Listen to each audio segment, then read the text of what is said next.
आप देख रहे हैं इंडिया टाउन न्यूज, भारत की बात। छत्तीसगढ़ में भर्ती और प्रवेश परीक्षाओं की सबसे बड़ी संस्था अब इतिहास बनने की कगार पर है। जी हां, सालों से परीक्षाएं आयोजित करने वाला व्यापम जल्द ही भंग हो सकता है। नमस्कार, आप देख रहे हैं इंडिया टाउन न्यूज और मैं हूं आपके साथ सुरभि शुक्ला।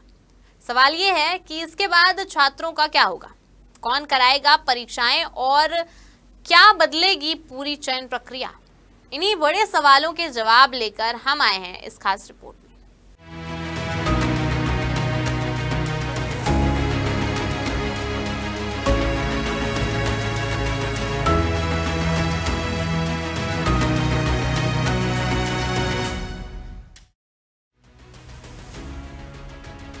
छत्तीसगढ़ में व्यावसायिक परीक्षा मंडल यानी व्यापम को भंग करने की प्रक्रिया तेज हो गई।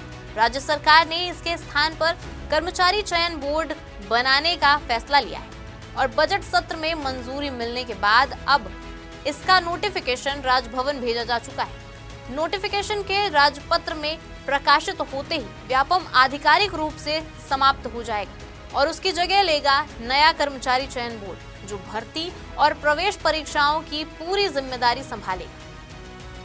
सबसे बड़ा बदलाव ये होगा कि अब केवल परीक्षा आयोजित करना ही नहीं, बल्कि चयन सूची जारी करने तक की पूरी प्रक्रिया कर्मचारी चयन बोर्ड के हाथ में होगी। यानी पहले जहां विभागों को अलग से चयन प्रक्रिया पूरी करनी होती थी, अब वह जिम्मेदारी भी बोर्ड निभाएगा। हालांकि एक चीज पहले जैसी ही रहेगी, वो है काउंसलिंग की प्रक्रिया। प्रवेश के लिए काउंसलिंग, दस्तावेज सत्यापन और एडमिशन की अंतिम प्रक्रिया संबंधित विभाग, कॉलेज या यूनिवर्सिटी ही करेंगे।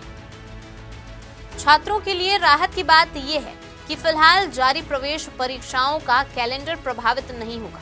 व्यापम द्वारा शुरू किए गए आवेदन पहले की तरह चलते रहेंगे और परीक्षाएं तय समय पर ही आयोजित होगी। बस फर्क इतना होगा कि परीक्षा कराने वाली संस्था का नाम बदल जाएगा। अब तक व्यापम इंजीनियरिंग, कृषि, नर्सिंग, बीएड और डीएलएड समेत कई बड़े कोर्सों के लिए प्रवेश परीक्षाएं आयोजित करता था। नए सिस्टम में भी ये सभी परीक्षाएं जारी रहेंगी, लेकिन अधिक संगठित और केंद्रीकृत तरीके से। कर्मचारी चयन बोर्ड के गठन की प्रक्रिया भी तेजी से आगे बढ़ रही है। आईएएस अधिकारी रेणु पिल्ले को इसका पहला अध्यक्ष बनाया जाना तय है।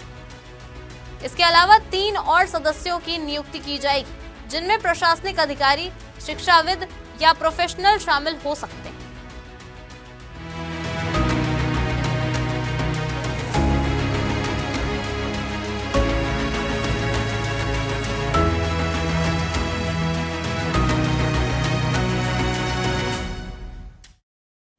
सरकार का दावा है कि इस बदलाव से भर्ती और प्रवेश प्रक्रिया में पारदर्शिता और तेजी आएगी।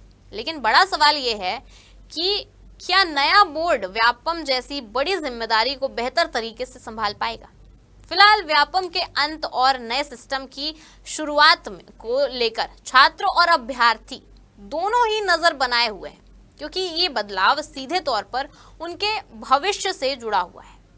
तो क्या कर्मचारी चयन बोर्ड नई उम्मीदों पर खरा उतर पाएगा या फिर खड़े होंगे नए सवाल। आगे क्या होगा ये तो आने वाला वक्त बताएगा। फिलहाल के लिए इस रिपोर्ट में इतना ही। अब मुझे दीजिए इजाजत और आप देखते रहिए इंडिया टाउन न्यूज, भारत की बात। नमस्कार। आप देख रहे हैं इंडिया टाउन न्यूज, भारत की बात।